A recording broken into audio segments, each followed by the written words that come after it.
What's going on, football fans? It's me, J.R. Clark, back again with another Pound per Pound ATL Live. Joined as always by my main man, Jonathan Holder. Jonathan, what's going on, brother? Man, it is a wonderful day. Getting Friday, thank God, and it's holiday weekend and all that good stuff. So I'm looking forward to chatting it up with everybody today. That's it, man. Yeah, definitely. Definitely a little bit different. Obviously, we're here on a Friday, as it is crazy over the summer as far as scheduling and things like that. That tends to go on, and just now dawned on me that our next Tuesday is the 4th of July. So we're gonna have to debate if we're gonna get together and do a live stream, or if that's even if y'all even want to see a live stream on the 4th of July. Y'all might want to be barbecuing and hanging out. But anyway, we'll get into all that here in a little bit. But yeah, like I said, it's the summertime. It is crazy schedule. Like I had, VBS all week. This which is why we're here on Friday and vacation last week. I feel like it's been forever, since we sat down and like talked live with live chat. But it's only been 2 weeks. So I Yeah. guess without much further ado, we might as well just get into it.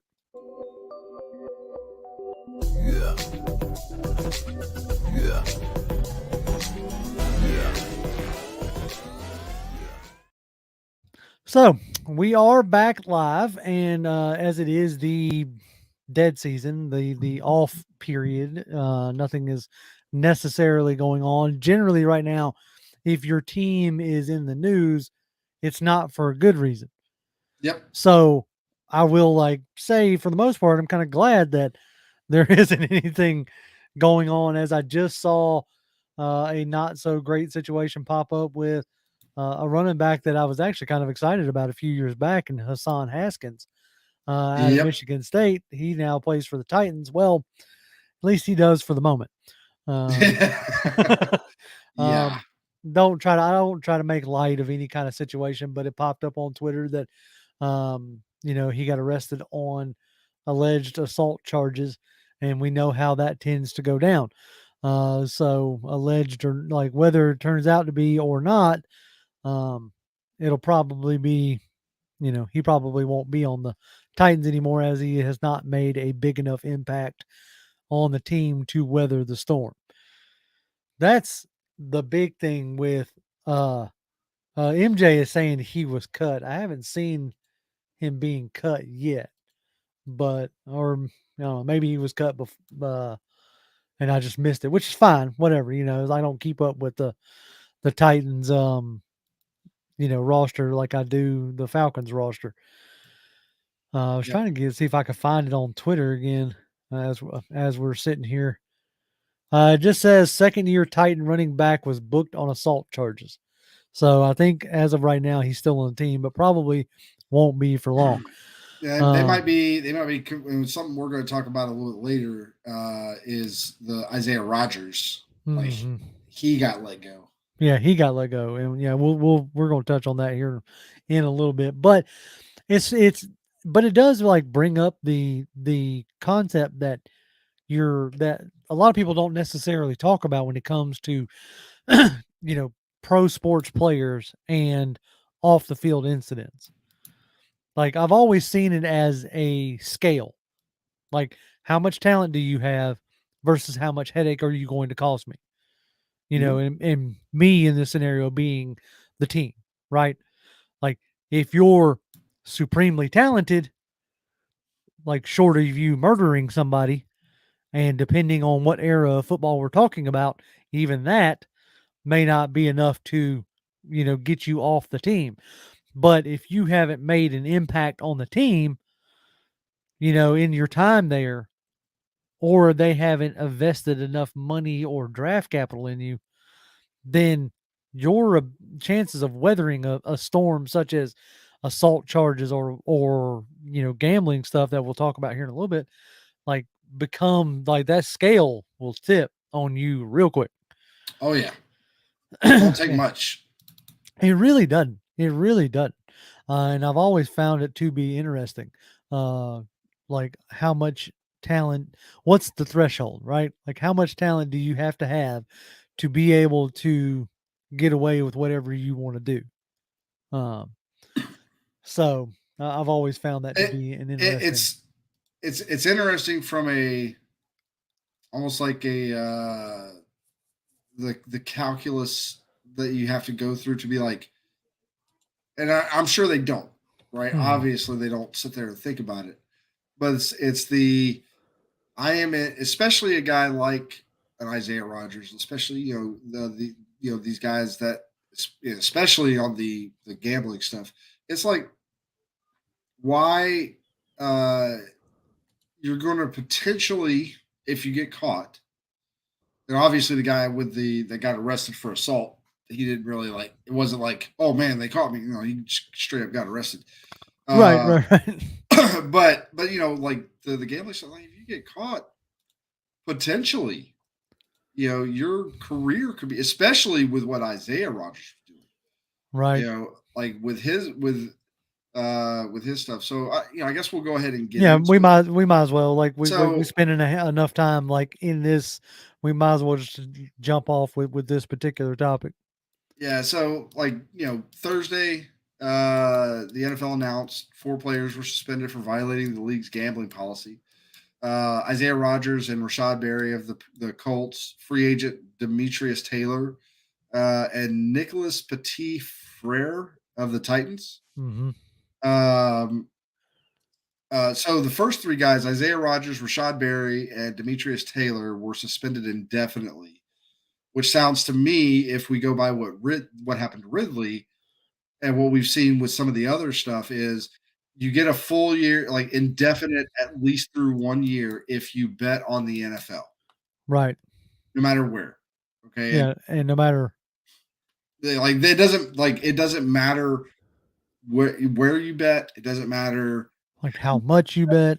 It doesn't matter anything. If you placed a bet, prop line, money line bet, whatever, you're gonna get a year minimum, right?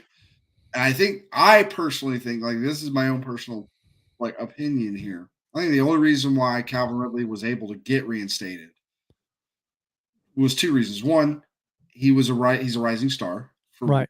I think that goes into it. The NFL will never say that, but that's what it is. Oh, yeah, for sure.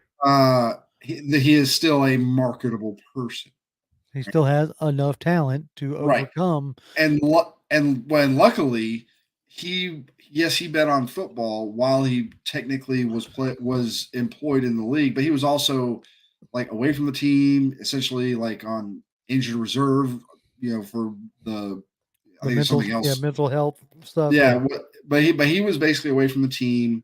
He bet on his team to win.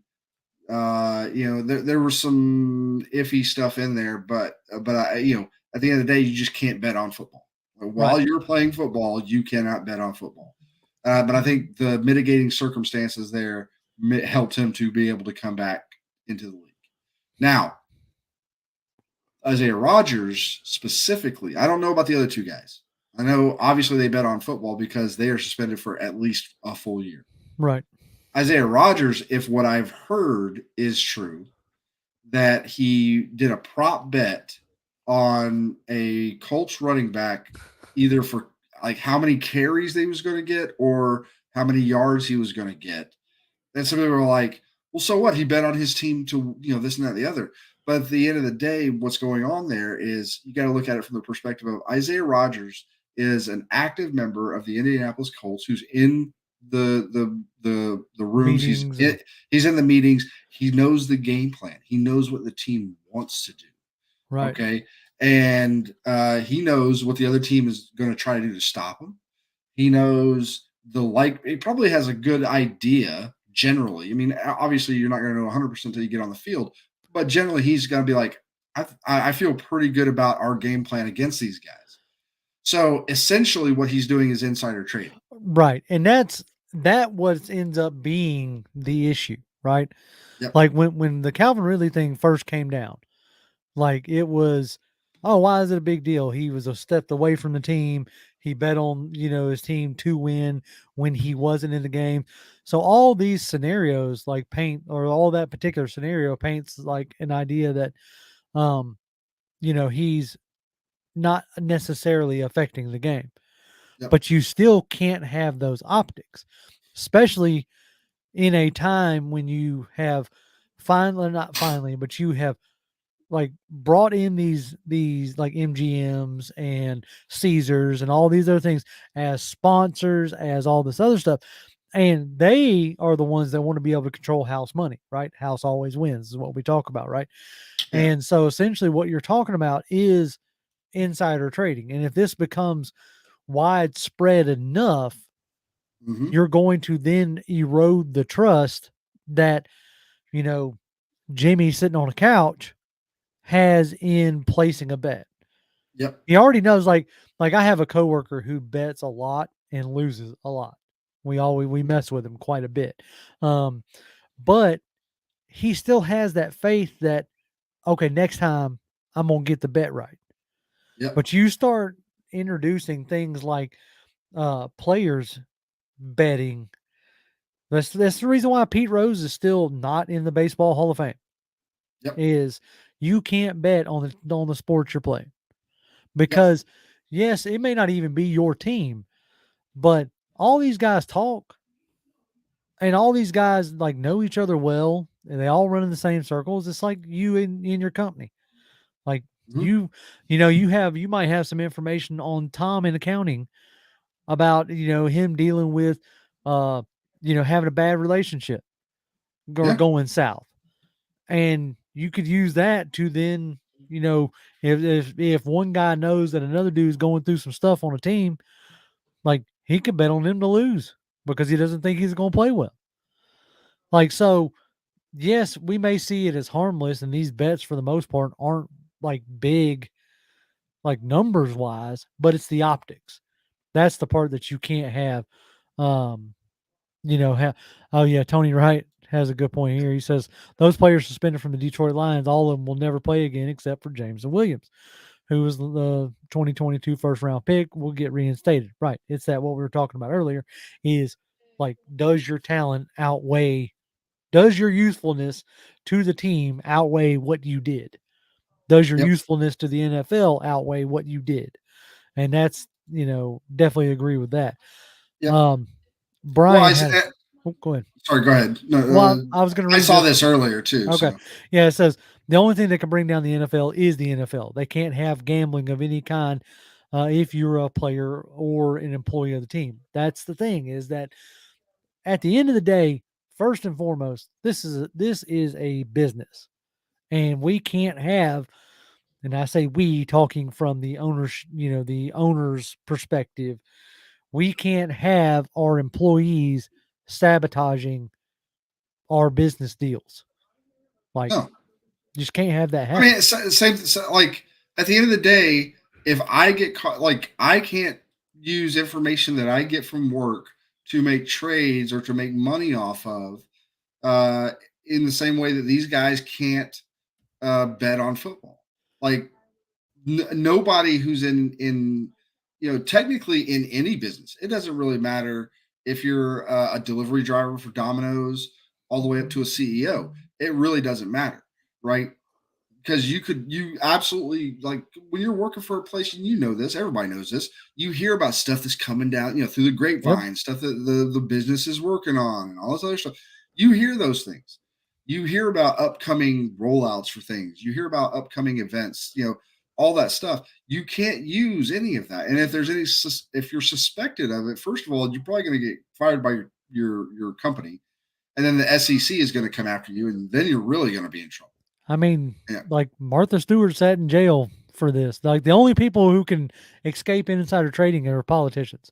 They're the only ones who can dodge Yep. that, and that's Yep. because they make the rules.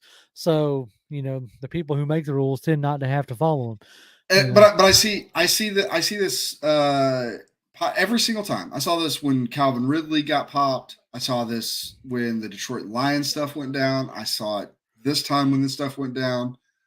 And everybody wants to say, it's like, oh, this guy gets, he did a little bet on a game, and now he's, his career might be over. But a guy the one I saw today was, but dog killers or guys who beat their wives or whatever, they get like 6-game suspension. Well, now the dog killer went to prison Right. for a bit, and then A he couple paid years ago. his due. Yeah, he Mhm. paid his due, came back. Yes, he was able to play again, and I'm perfectly fine with that because here's the thing: when you're talking about a guy who ran a dog fighting ring like Vic, you talk about now Ray Rice. He pretty much never played again. No. But for the most part, you see other guys that get into various other things, anything that's not gambling, right? And you see them coming back, and people are like, "Why is that? Why do they are allowed to come back?" Well, when they do those things, the thing they're hurting, okay, is them and their money. Yep. That's Like it. that Yep. person, Yep. their livelihood and their money. When you bet on the NFL, and you potentially like erode away the integrity and people believing that this stuff is not scripted, which it's not, but people will believe what they're Right. going to believe. Yeah. But like when you start messing with that, you're not just messing with your money. You're messing with your money. You're messing with your buddy's money. Right? The guy in the Yeah. locker next to you. You're messing with the head coach's money. You're messing with the agent's money. Yeah. You're You're messing messing with with the owner's everybody. money. You're messing with everybody's money. That's it. So it's one thing to mess with your money. You want to do dumb stuff and lose a bunch of money and possibly never, play in the league again because you're Ray Rice and you got caught on tape. Like there's actual tape. You That's on know, you, bro. that's on you. And you mess up, and whatever consequences come from that, whether it's 3 games, 6 games, a year, doesn't matter. Okay, and I'm do I think some have been harsher than others and some have been softer than others? Sure, and we can talk Yep. about that and whatever. But I'm gonna say at the end again of the that there's day, that talent thing yeah. going. But at the end of the day, you start messing with the NFL's money, and on top of that, like the books, the sports books, they don't want any of it. They don't want any NFL player betting on football. They are working with the NFL in every way possible to That's track it. these guys so that they can, and they'll go to the NFL before the NFL comes to them and say like, "Hey, this guy did this." Because they don't want it. Because as soon, like just like you said earlier, as soon as people start realize or start thinking whether it's true or not, where they start Mhm. thinking that they have no shot to actually like it's all like they don't have as good a chance to win as anybody else, they're not going to give their money to the sports books. That's it. Then they start Yep. losing money. You have to have you have to think you're smarter than the sports books. Yep. Just like anybody walking in like with a lottery ticket. Like you buy a lottery ticket, oh, I got these are my numbers. These are going to hit. Da da da da. You that's what you have to start. That's what you have to have in your mind before you place that bet, right? So, with that being said, if you think that there's not even, no matter how smart you are, there's no, if you think there's no chance for you to win because somebody's rigging it or somebody's going to throw a game or what have you, then yeah, there's potential loss of money, and they're not going to stand for that. They're Oh not yeah. like, they're not standing like when you hear somebody say, "Oh, we have to protect the integrity of the game." That's what the translation of that means. Mm-hmm. We have to protect your willingness to spend money, whether it's, buying merchandise, buying tickets, buying, placing your bet, which then translates in the NFL getting advertisement money from an MGM, from a Caesar, from a whoever, DraftKings, doesn't matter. Yep. Like, all these people have to feel comfortable with the situation. And if you start letting players just get away with it, then there's no there's the sanctity of it will be taken back. So that was Like if you just cannot like stay away, you've got to make a bet. Like I've like you're like an addict. You gotta be able to throw your money away. Okay, or you want that opportunity to throw your money away. If you have to have it, there are a so many. myriad other things you can bet on, and just do it from your house. Yep. Do it It while you're sitting in your car at the Arby's parking lot. yeah. It don't really matter as long as it's not at the clubhouse, it's not Yep. at the training facility, Or it's not at the it's like stadium, it team it bus, team befuddles me. plane, whatever. Right. It befuddles me when a guy gets like a drunk driving charge. It's like, dude, you make so much money and you have so many hanger-ons who want to be taken care of by your money Yep. that there is absolutely no reason whatsoever for you to ever get behind the wheel of a car drunk. There ain't no reason for that to begin with, but there definitely ain't no reason for that when, like your career is on the line. Same deal here. Like, there's no reason for you to be placing a bet where it is traceable back to you. Like, you should have a guy, right? You should have a guy. Hey, Tommy Two Toes, I need you to place a bet for me and go through those channels. There's no reason for it to ever be tied back to you. Well, a lot of guys, a lot of people that do that, they need to. The NFL will figure out a way at some point to track all this down, and that's exactly what Yeah. I've thought that like play as long as you can in this league, make as Yeah, which much ain't money as you long. possibly Right. can, do all of that, and then when you're mid 30s, maybe if you're super lucky, you're into your late 30s, maybe even early 40s if you're a Tom Brady like guy or whatever. But at the very minimum, early to mid 30s, you're retired now Right. with money to last you the rest of your life. You want to go bet on NFL football games at that point? By all Yeah, means, have go at it. do it. Yep, You have at know, it. That's by all the means. that's the point. Like, Tony says, I don't understand athletes that are multimillionaires that have to bet when they're already rich. They have money. It's not like they're a regular Joe Blow that's trying to get a little extra cash. And That's it, but part it, is but like, it's not about the for people like that. It's actually not about the money. It's no, it's really not. just about the It's the can rush. yeah. Then take yourself down to, you know, to the casino and go gamble that way. Go Yeah, gamble in the like betting on go play your some poker. right, exactly. Get all your buddies over. All right. I mean, how many stories have we heard over the years of Michael Jordan in his $1,000 like drives on the golf course?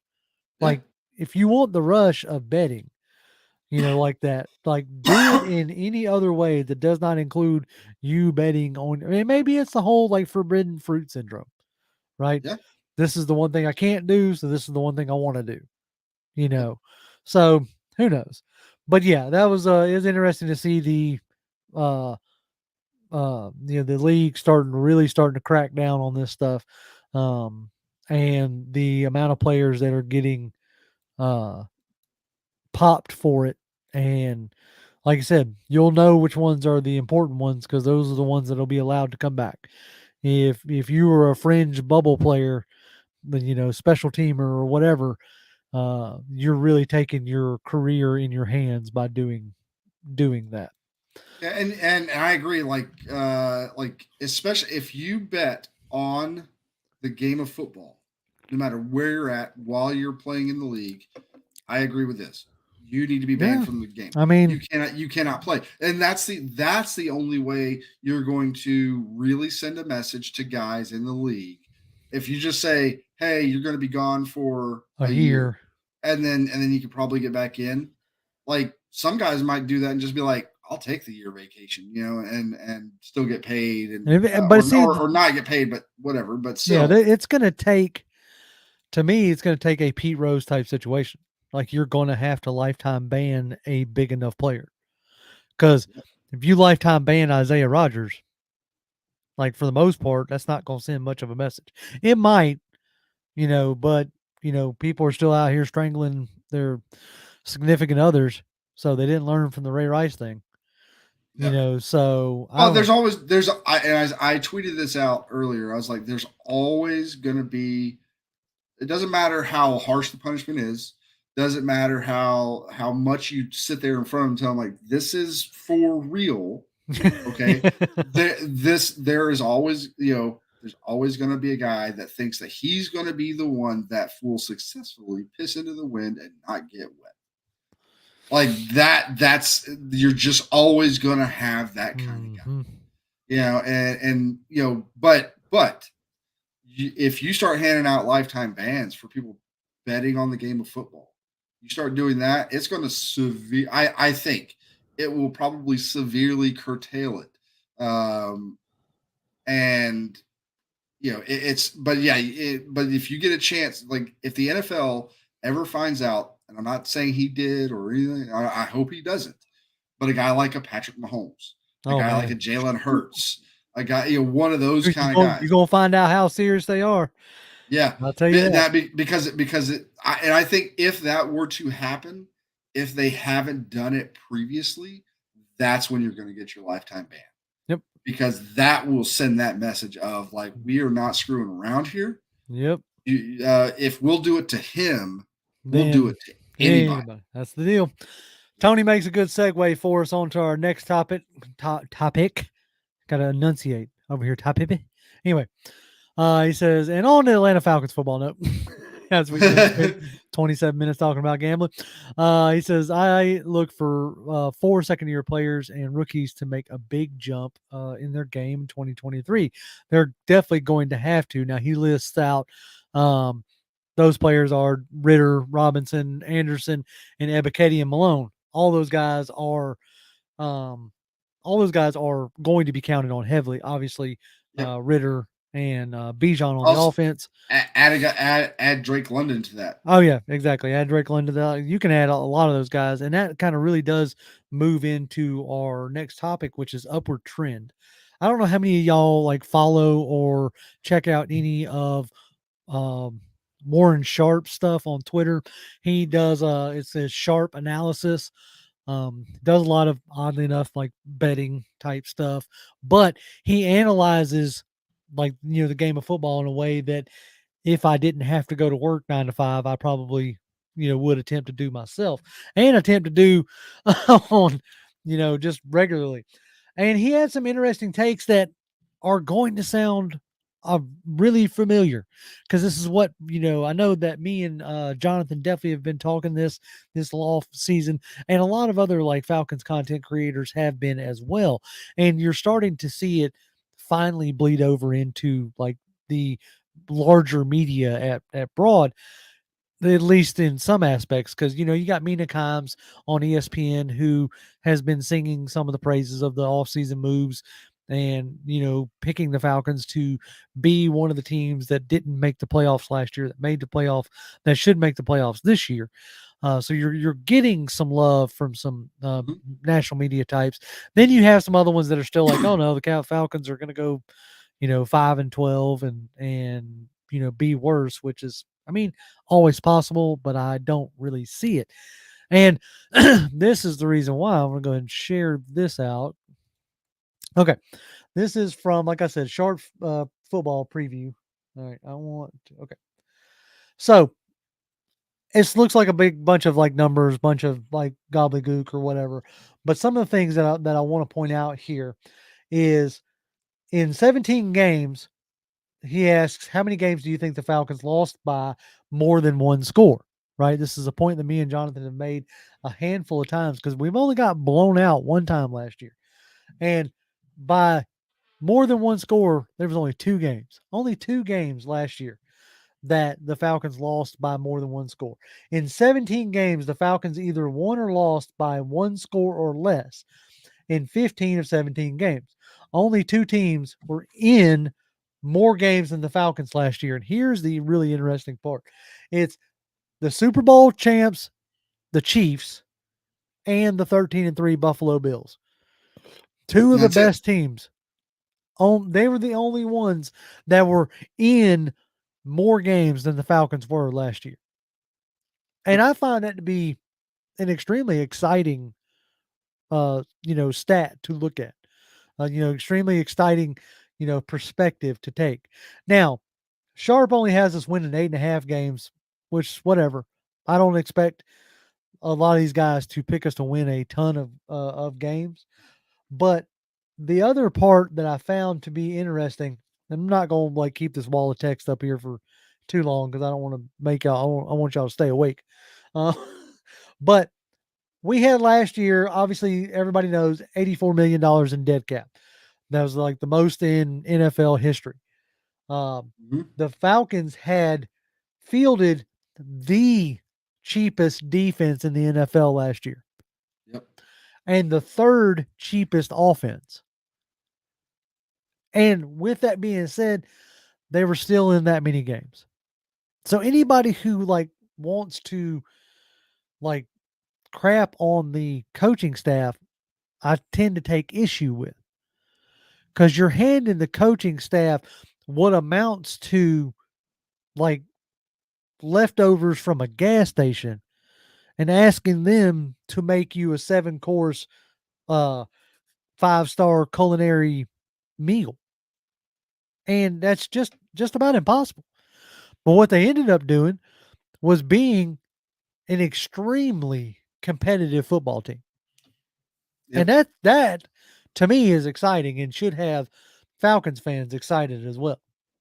Yeah, absolutely. And like, it's I'm glad to see it brought up there. It's sort of a validation of what we, which I didn't really need validation. I mean, I know what I No, well, saw, yeah, we know but what we saw, but to yeah, yeah, but to see it pop up there, to see somebody like a Warren Sharp put it out there, like that, um, it feels good to know that at least what I'm looking at with my own eyes, I'm not lying to myself. I'm not being overly like rose-colored glasses. Was this team like talent-wise? This team was bad, yeah, but somehow we still got to 7 wins, and we were in like the most of our games, and it was just it's like when I look at that, and then I look at what we've done in the off season, I can't help but be excited about where this is going to go. You never know. Things could just go off the rails. You just never know. But the indications that based off of past history, based off of what I saw last year, based off of just everything that I have seen about this team, this feels like a team that's going to probably win.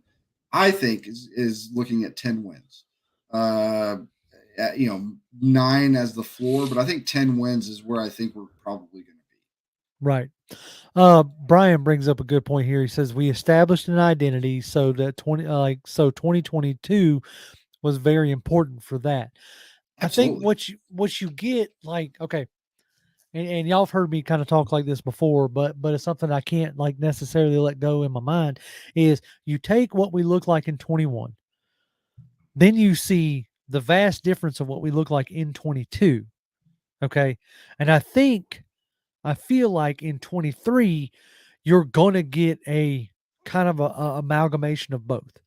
And what I reason why I keep going back to that and keep thinking about that is because of uh 2020 in Tennessee. 2020 in Tennessee, which was ran by Arthur Smith, obviously their offense, right? And a lot of this is I'm speaking directly about the offensive efficiency. I Mhm. think the defense is going to take a step forward just by the injection of pure talent. As long as Ryan Nielsen isn't a complete and utter blundering idiot, which I don't think he's going to be. Yeah. Uh, what he's been able to produce in New Orleans, I think he's going to like pair that with the experience of Jerry Gray.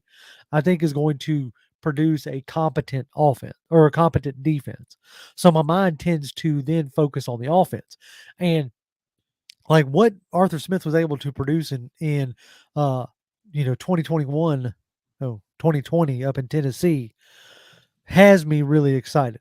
You had Yeah. two receivers that were, one was over 1,000 yards, the other one was knocking on 1,000 yards door. Then you had a running back that had over 2,000 yards.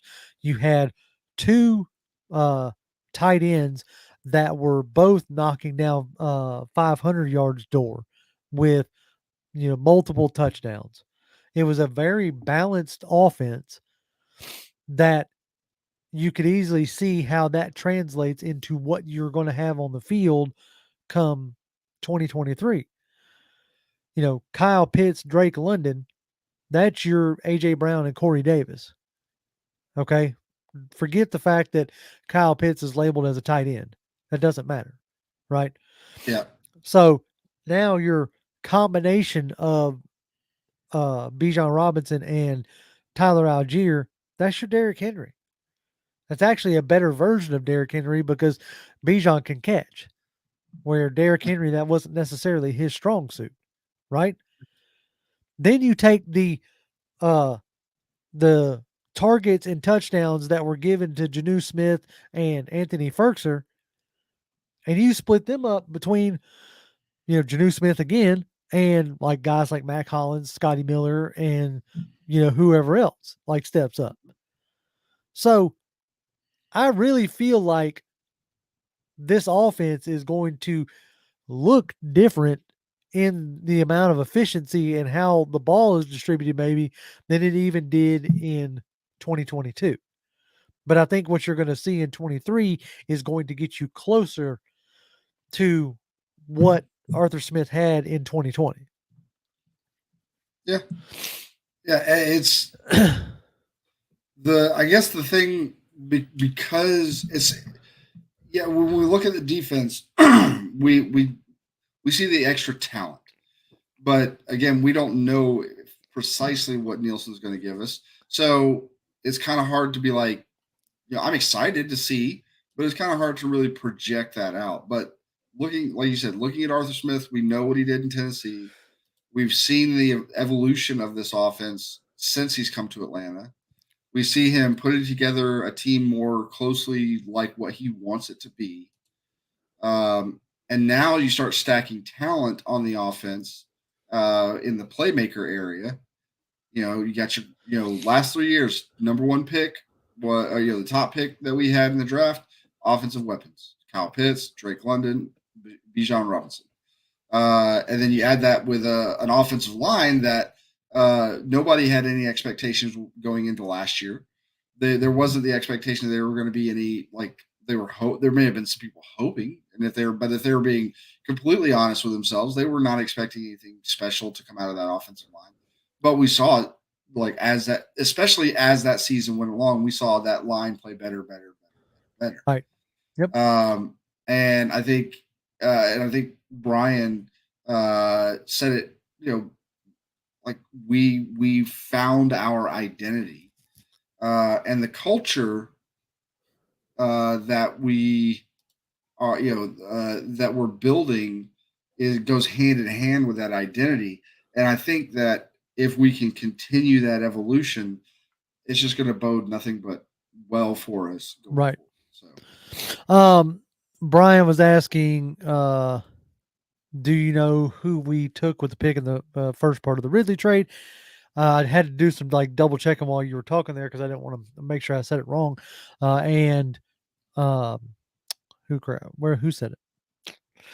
He was asking, did we trade that pick? Yes, we traded that pick. What ended up turning into Jeff Okudah, I believe, because it was a 5th round pick that we got in the first part of that Ridley trade.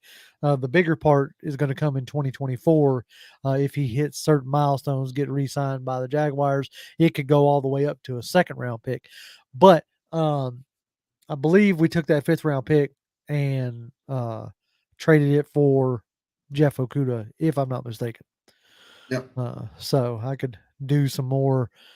Hold on now. CDX for life says checking in from Riverdale. You talking about Riverdale, Georgia? That's what's up. I used to make a truck payment like every week. I'd have to leave my office in Marietta. I lived at the time in Fayetteville, but I'd have to make a beeline to Riverdale to make my truck payment before they closed. Holy, there it is. Hey, Bradley, There it congrats on is. getting married. I was starting to get concerned in a sense of like where you had been. Obviously, you're not beholden to us, but I had not seen you in chat.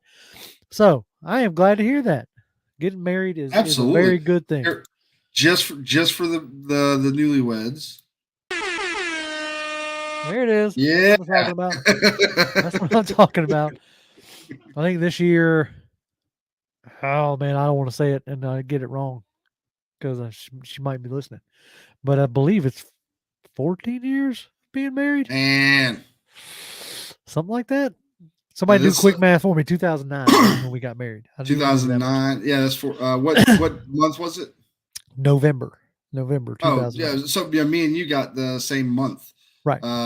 So yeah, this will be 14 years. 14 years. Good deal. Yeah, that's what it'll be 6 for me. There you go. 6 years already, man. Holy I Pete. know it doesn't. It does not feel like it. It does not feel like there it. there are Uh, times that it feels like it doesn't even feel like 14 years, and then there are times that it feels like 500 years, and it's not like a bad thing. I just can't like almost can't remember my life pre being married, you know. yeah. But anyway, either way, No, congratulations. you may not be able to tell because I'm in my office and my office doesn't, not because she doesn't want to, but more because I prefer, like, this is my spot, That's right? right. That's But right. the rest of the house is hers, and the rest of the house is immaculate, even when she Oh yeah. says that it's Oh no, it's destroyed. yeah, it's That's how it has. So, like, I've got before her, I'm slob. I will admit it. I was not the neatest person in the world by far. So, but now I've been living with her, prior to getting married, for what, like 8 years? I think it's 8 years. And so for the past 8 years, I've been living in, like, in a much nicer kept place. So, like, I don't know what I would do if I couldn't have. I couldn't imagine living in a spot without that. And but it's also with her. So, but that's at it. the end of the day, congratulations, Bradley. Glad to hear it. Hope for many many more years of happy marriage for you. That's it. That's the name of the game. Like I said, being married is a good thing. Absolutely. Um, so like unfortunately, like that kind of like concludes the Falcons talk because there's like I said, our team is not necessarily in the off season, and we tend to use our recorded videos in ways of digging in deeper. So since we have the chat, no, well, let's get into this one. Aha, Yeah. we're gonna start throwing curveballs at y'all. Um, Exactly. I see what you did there. you see it? You like that? That's You up. like that puns, Yeah. right? Hey, I'm full Uh, of them. Braves are But red hot. dude, smoking hot. And Yeah. um, they just got named this week. What 3 players starting in the All-Star game, which we haven't had since like the '60s, if I'm not Yep. mistaken. Yep. Like Murphy, Murphy, Acuna, and Arcia. right? Which Arcia, I was totally like. I'm not saying that I didn't think he was a good, he was a good player. I mean, I thought he was a good player, but I didn't think he was going to be. I didn't think he was going to be an all star this year. Absolutely, it's chop on, man, That's right. That's right. chop on. Uh, Right. but but yeah, this, like, it. Then now, I mean, if you go back to last year, like, this was about the time, because through April and May of last year, Uh, we were kind of stumbling, right. basically right around 500, kind of, like, we couldn't break above 500. We didn't get above 500, I don't think, until I'd have to It was look it after up, the but it was after the All-Star break, wasn't it? it was like June, because it was Pride Month again, and, like, basically from the first day of the month, like, we went on a 14-game winning streak. Ah, okay, okay, okay. And so, like, last year, this was about the time the team kind of took off and played at a stupid, because they were 10 and a half games back Yeah, and they when come that happened. roaring back. Yeah. Well, but the Mets kept up, because they still won 101 games last year. They Mhm. won just as many games as we did. We just won the season series because of that sweep at the end of the year. But Right. but uh but yeah, the head to head is what got us that thing, and the division. But this year, the Braves, they didn't start off as hot as, like, Tampa Bay. Tampa Bay basically Oh was yeah, like they were hit the nuts. ground running, and but, like, this month they're like 20-4 Right. for the month of June. Yeah, I was just fixing to make this comment for those who are watching Oh, or really? yeah. Yeah, it's 5-0 against the Marlins in the top of the second. So, and if I'm not Wow. mistaken, Soroka's back pitching for the first time in a while. So that's good for him getting back. Um, He went 1, 2, 3 in the top of the second. Let's right. see, top of the first, two strikeouts, but it was 1, 2, 3. Let's see who, Matt Olson homered, Yeah, I'm Austin just Riley watching. doubled, Yep. Philip. Rosario homered. Oh man, Philip Crawford says, "What's good, guys? Who was our best coaching staff in the past or past?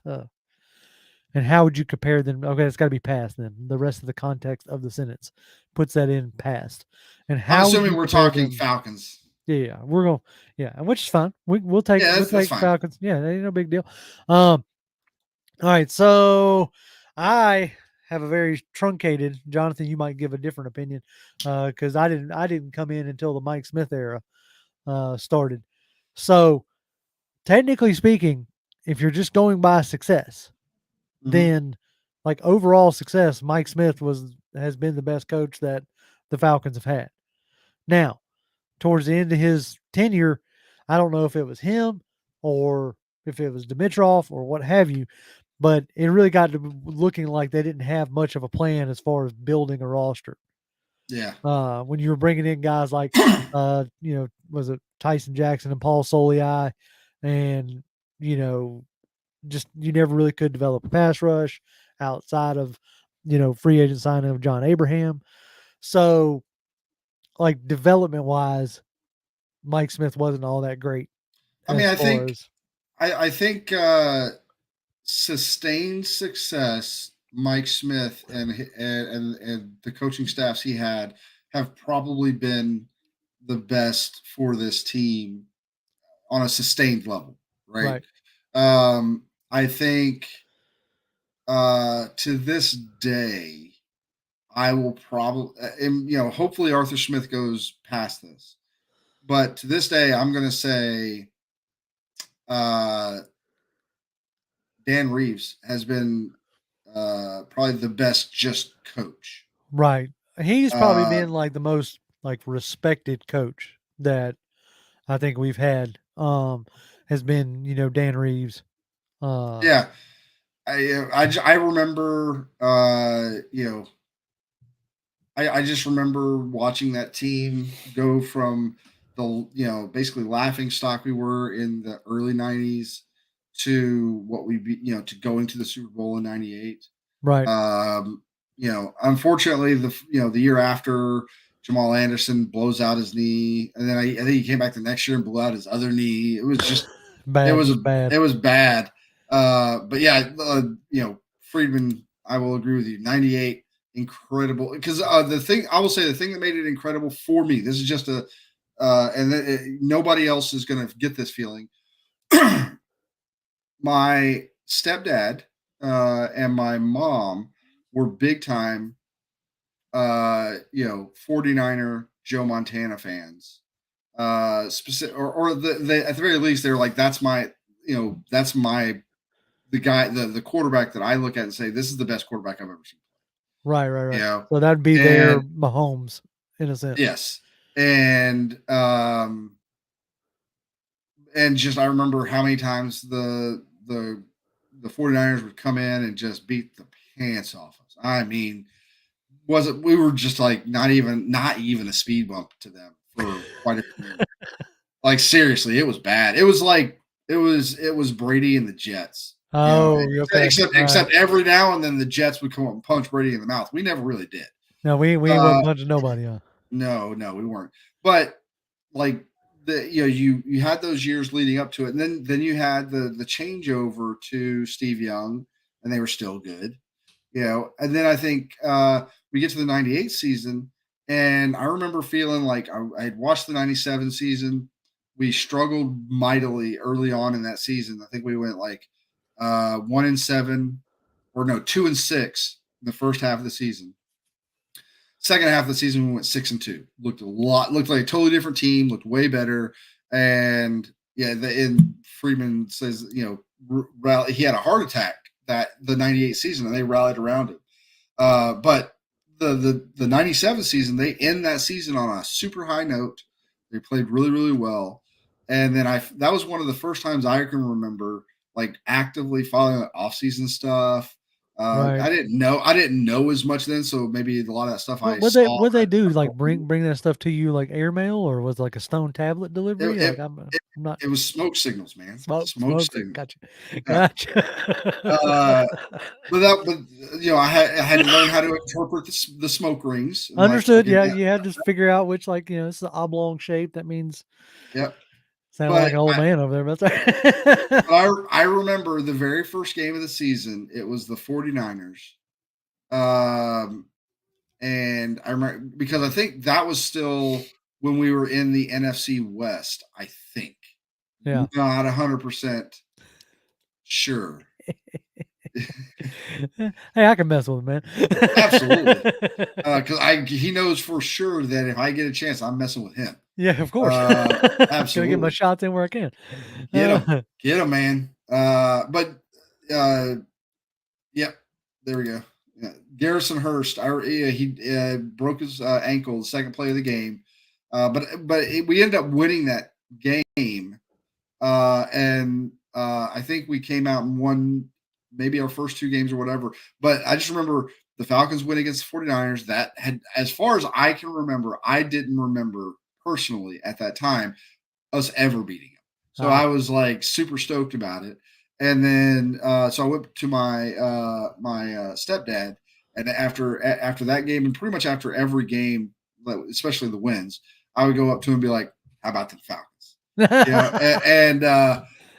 know, after the first game, he was like, they'll figure out some way to, Some way they're to still not lose. they're still not going to do anything. Right. And it just kept building. And I think we lost one game fairly early on, second, third game of the season, and then we rolled off a bunch of wins, and then we lost to the Jets with noodle arm guy. Who was the quarterback back then? I can't remember his name, but we lost to them, and then we didn't lose any more. We didn't lose any more games the rest of the season. Like we ended the season on like a 6 or 7 game winning streak, and we were pounding people. Like Jamal Anderson was legit. Like that dude would run over you, he'd run around you, and then when he got in the end zone, he was doing the dirty bird. Right. And But that then was there's super still super yeah. crazy. Chad Pennington, thank you, Bradley. Yeah, Chad Pennington, that was the Oh, guy. Like we lost to Chad Pennington. I can't remember who the other team we lost to was, but we lost that game. That was the last game we lost until the Super Bowl. But yeah, we go into the playoffs, and I'm hoping in my brain I'm thinking like I just don't want to have to go to Minnesota. I don't oh yeah. have somebody else take out Minnesota. Nobody took out Minnesota. That Minnesota team was legit. Like Falcons were 14-2. Minnesota was 15-1, and they had Randy Moss his rookie year. They were just Randall Cunningham could throw that ball forever and just let Randy Moss go run under it. And it was like I don't know how you beat him. I Right. honestly didn't know how you beat him. And that game, like we got down by like a couple scores fairly early, and I was like, oh man. But that defense showed up, started playing better. Offense showed up. They were a big like play action. They were three yards in a cloud of dust, a bunch. Get some breakthroughs, but just keep running, and then play action pass over you. And that was Chandler's best season as a quarterback. He was a journeyman up until that year. Like he'd never really done much of anything. So. All right. So Sir is saying that we Oh, lost was to it Vinnie Testaverdi? Vinnie Testaverdi. Says Steve DeBerg was our quarterback that game. Man, it's been a long ass time. Like that's like I could have swore it was Pennington, but This is a like Testaverde took the Jets to the AFC Championship game, yeah, because I'm about to didn't say he? Brian says the Jets ended up in the championship game yet Okay, that yeah, year yeah. versus the so the latter half of that question like was well it was like okay so you went off on that tangent and he says compare them to this season's staff like do you think that was it was the coaching staff or was it just like lightning in a bottle kind of deal? Probably a little bit of both. A little bit. I mean, you have to have a little bit of lightning in a bottle, kind I of mean, deal. I'll say that to this day, that '98 team is the best. There was the Grits Blitz year, Right. all that stuff. But to this day, I will say that team, that '98 team, had the best defense of any Atlanta team I've ever seen. See, for me, like I'm with Nick on here. He's talking about the 2012 Falcons. I can legitimately remember asking you after the 2012 season, Mm-hmm. you know, like was that our window? Because that's when, like in 2012, was when I was really starting to like understand the minutiae of the game. Not just the Mm-hmm. minutiae, but like not just the game, but team building, the like concepts of windows being open and closed and how difficult it was to get, because I've been watching for what, like 4 or 5 years at that point. So I was Mm-hmm. really starting to like get a much clearer picture, and then seeing how good that 2012 team was, and then for them to fall short like they did, I was like, crap, was that our Yep. chance? And obviously, it wasn't, 4 years later, we go to the Super Bowl. We don't win, but, we go, we have an amazing year. So, like, it could turn around pretty quickly. I Yeah. started this question because I thought it was interesting. It says, JR Jonathan question: do you think the Falcons can make it to the Super Bowl if we get into the playoffs? Yes, no, why? Okay. Uh, I'll start with this one. If we get into the or if we get into the playoffs, me and Jonathan, the video that came out on Tuesday, I believe it was the first one in the series of like what we think it's going to take to get there, who we think is going to be in our way. Obviously, first round of that was the NFC South. First thing you have to do is get out of the NFC South. Uh, the next video that's going to come out probably sometime next week will be who's going to be in our way in the NFC. Okay. So, do we think, or do I think we can, if we make it to the playoffs, that's the first hurdle, right? So, say we make it to the playoffs, and if we do it in the fashion of like the way I think we're going to want to play, then yes. It's a lot's going to depend on the defense because we're going to have to be able to shut down teams like Philadelphia, teams like San Francisco, which we'll get into in that next video. Um, I think the chances of getting to the Super Bowl with a like first year full time starting quarterback might be a little bit much to ask. Mm-hmm. But given the fact that he was in the system for a year, that may like benefit him. Uh, because I know people are going to bring up Mahomes or whatever, but Mahomes is a different breed, like a different animal. You don't get that very constantly. Like right now, the better comparison I have for Ritter is Kirk Cousins. I know everybody's going to like look at me, but like if he can play at that kind of efficiency, like take away the prime time meltdowns that Cousins tends to have, that's Cousins himself. I'm just talking about the efficiency that Cousins plays with. I think we have a good chance, right? Yeah. So I think can we? Yes, but more than likely, if we make it into the playoffs, it might be like too bright of lights for a good chunk of the team. Because Possible. yeah, outside of what guys like Calais Campbell and Jesse Bates, like you don't have a ton of like playoff experience, Yeah. right? So that's my Well, thoughts. But yeah. So I'll say this: if you make it to the playoffs, can yeah, you? yeah, Absolutely. It's you want to go and talk about any given Sunday. That's absolutely the case, especially in the NFL. In the NFL playoffs because it's a one and done thing. So um, you can't make you have to be able to play your best football week in and week out in the playoffs. And if the Falcons play out of their minds in the playoffs, could they make it to the Super Bowl? Sure. Um,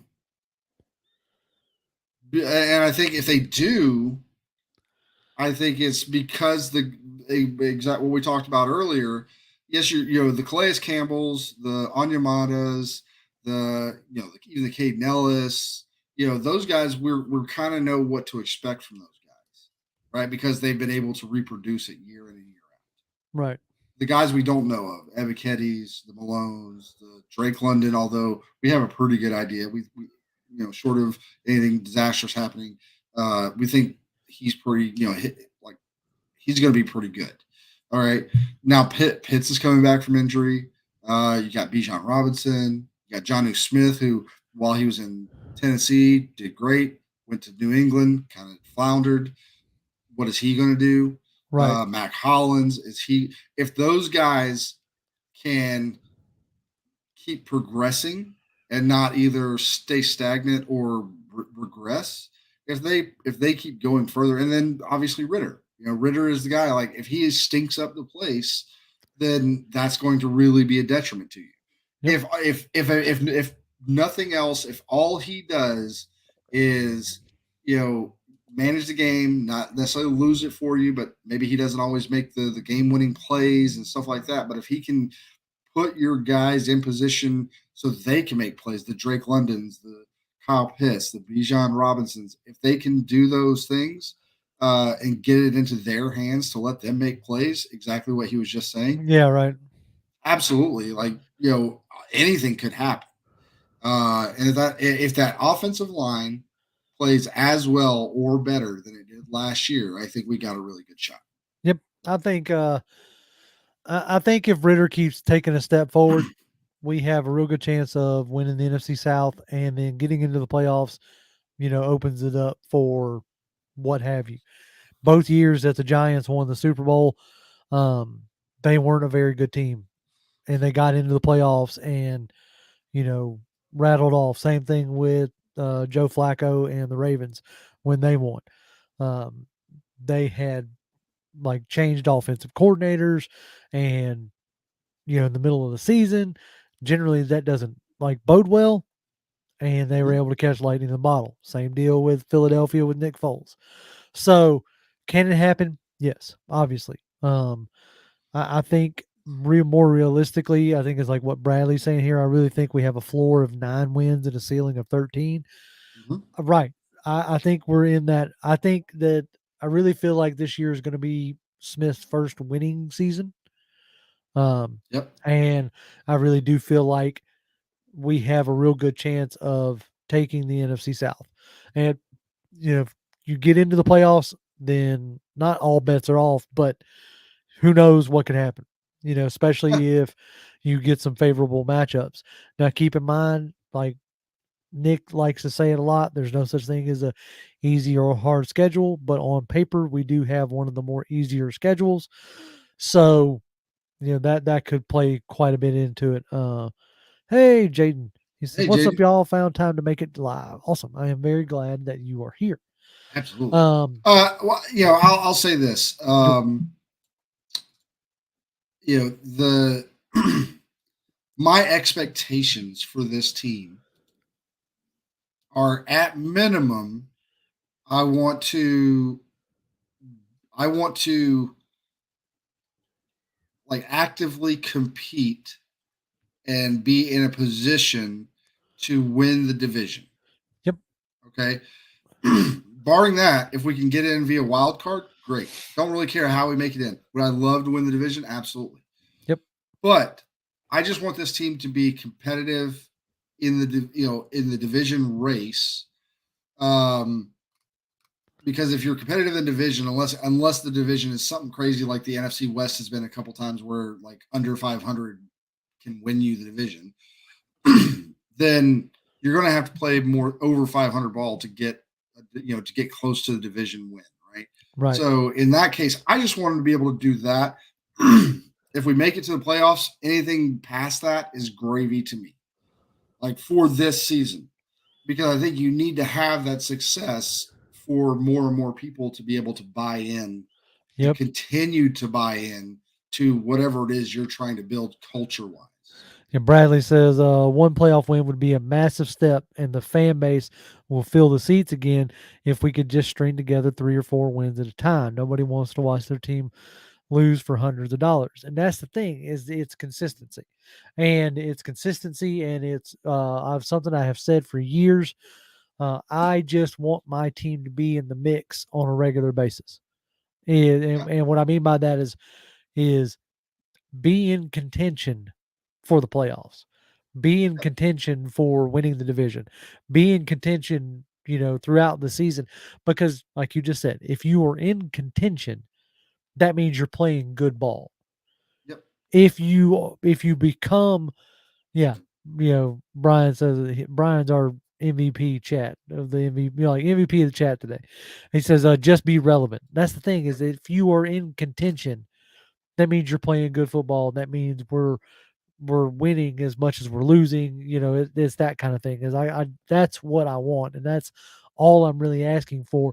And I think as a fan, for the most part, that's all you really have the quote unquote right to ask for, is to just be a competitive team. If you Yep. can, at minimum, be a competitive team, that means on a pretty regular basis, you should be in the playoffs fighting for a chance to go to the Super Bowl. But if you like find yourself as like the Browns or the Jags, in seasons past, to where you are in the basement of the NFL constantly being laughed at, that's where I don't want to be. Yeah. And No. and And that's yeah. like you said, you want to be relevant. You want to be competing for division titles and stuff like that. Are you, do I expect us to win the division every year? No. Do I expect us to get to the playoffs every single year? No. But if you're relevant and you're fighting to the last day, then that makes the season and the games that you're in much more exciting to watch, no matter what. Right. Right. So, at the end of the day, I just want to be in the conversation. Now, Yep. at some point, you're going to want more than that. And if we do go into the playoffs and maybe even get a win in the playoffs, then the next season the expectations are going to rise. That's just the nature of the beast. Oh But yeah, for yeah. me, yes, would I enjoy a trip to the NFC Championship game most years, and Super Bowl berth, Oh yeah, of every course. Come on, every yeah. handful of years? Yeah. Absolutely, I would. But as long as we're relevant and we're fighting and we're not just getting run over or things like that, then if we don't make it some years, but man, we almost had it, but we made it last year or last couple seasons, but then this season we didn't. Okay, I'm not going to be like, oh, we got to get rid of all the coaches. No, Right. as long as you Yep. as long as you can come back next year. So Well, see, I want to be like the Steelers, basically. Like yeah, they're always relevant. They're always in the division. They stay the course. They have some down years. They have some good years, and that's what I'm looking for. All right, I want to transition off of that and ask the as we start to wrap this thing up. All right, the fourth is coming up. What y'all grilling? Who's grilling? What y'all grilling? Which I had this as summer throwdown, and we may just like we might revisit that. But with the holiday coming up, I want to know who and what is throwing on the grill. Are you throwing your mother-in-law on the grill? I mean, don't throw her on the grill. I'm just kidding. we do not endorse throwing your grandmother on No, the we grill. do not endorse throwing mother-in-laws on the grill. And then a follow-up question to grilling on the fourth for the chat as we start to wrap this thing up. Fireworks. Do y'all do them? Do you go to watch them? Like, do you go spend thousands of dollars and uh, you know, invite all your friends over and have a block party? Do you even care? Do you sit inside and bah humbug fireworks? I'm curious to. I every for a few years there, every year we went to a buddy of mine's house who I specifically remember one year he went to Alabama and he spent by himself spent like 4 grand on fireworks. You talking about the one Uh that lives right close to me, right? yeah, Dude, holy Pete, that yeah, was insanity that year. yes. I mean, we literally had a truck. The entire bed was full, and not just like up to it was full, and then like up to the top of the cab full. It Oh was yeah, a ton of fireworks, and we put on a show, or he put on. I was not even. I didn't want to get anywhere near him. heck I don't. no. I don't want to be. Oh, what's his face? The guy. He's with Tampa Bay now. I think he Oh, is. you talking about? Well, he was Jason Pierre-Paul. Jason. I'm not. I'm not going to be that guy. Yeah. Yeah. No. No. But yeah, he would put on a fireworks display that was absolutely crazy, and it would go on for like 45 minutes. Oh yeah, Like it it was wasn't like, insane. hey, we're going to do this fireworks thing, and it's like 5 minutes later it's all done. No, this thing went on for like half an hour, 45 minutes. Um, and you know, and every single year, cops would come out and be like, "We have to because somebody called us, but just keep doing what you're doing, man." Right. MJ says T-bone steaks, and we go to watch fireworks in town. T-bone steaks, I'm on my way, bro. That's what I'm that talking about. that's that. But I yes, will I will take a T-bone or a ribeye. I will I do am my I am ribeye. much for like I enjoy watching the fireworks. Last night to wrap up the festivities at church, they did a big firework display. I always thought that they hired somebody. No, they pulled like they pulled and did it themselves. And last night got roped into being on reloading mortar duty, so I didn't get to watch any of the fireworks because I was too busy reloading mortars. So I'm excited for. I turned into like a 3-year-old kid. It's one of the very few things Yep. that I get like uh nostalgic about. But I love watching fireworks. So we're gonna go see fireworks on Sunday. That gets put on by a big place here in town, so I'm excited about that. Bradley says street tacos, steak, chicken, shrimp, and chorizo. Dude, I am on my way. Yeah. That sounds like a Absolutely. spread right there. That's what's up. He also follows it up with, I can't justify hundreds of dollars when I can just go watch it. I don't blame people for doing though. I just because I get free shows. There it is. That's what Yep. I'm talking about.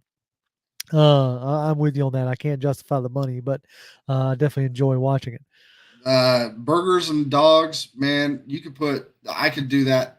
I Oh could literally do that every single day. Like I am a simple man when it yeah. comes to food. You put a hot dog in front of me, I'm good. You put a hamburger in front of me, I'm good. You Good put man. a steak in front of me, I'm good. Like Just keep you the don't. keep the A1 sauce away from him. Or away from me.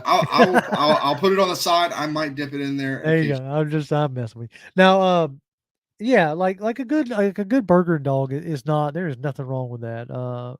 But I think if the weather permits, like firing up on the 4th is a tradition that I hope most people, get in. I know that there's a lot of disagreement that goes on, in between these borders, and I don't try to get political by any stretch of the imagination, but I do hope that everybody enjoys the fact that we can have those disagreements, you know, Yeah. and because there's places out there that you can't. So, Brian says, ribs for me, please. That's what I'm talking about. I do like me some ribs. He says we have an incredible neighborhood fireworks show, just neighbors. It goes for about 30-minute extravaganza. There Yep. it is. That's what I'm talking about. Like, especially when you can get the neighbors involved, and that way nobody's like calling the cops. Everybody's just out there enjoying themselves. As long as you don't have the one like crotchety neighbor. But yeah, I'm trying to debate on what I want to do this year as far as like firing up the grill. I'm gonna do something. I just ain't haven't decided what, because you got the grill and you got the Blackstone. So do we do So something on? yeah, so we're not probably gonna. I mean, I don't know. We may go out and watch some fireworks. We'll see how that goes. We may hang out with some family. Just we'll see how it goes. But the big thing for us next week is we're going to be next Friday. We're going to head out and get down to Tybee Island, There it is. and we got a hotel with an ocean view, and we're going to go and hang out there and That's spend what's time on up. the beach. That's what's up. Go out do some shopping, do some drinking, just There it is. just trying to have some fun, I'm going over to Pantera's house. That Joker's talking man. about he has a tomahawk ribeye that was part of a full primal we cut into 6 big steaks for. That's what I'm talking I about. I just need 5 minutes alone with that tomahawk That's it. Charleston ribeye. Dash says you just want to stop by last second and say what's up. What's going on, Charleston? I'm glad What's you going on, decided to man? stop by. I like seeing your name pop up there. Um, Yeah, absolutely. all right. Well, I think that's going to pretty much do it for us today.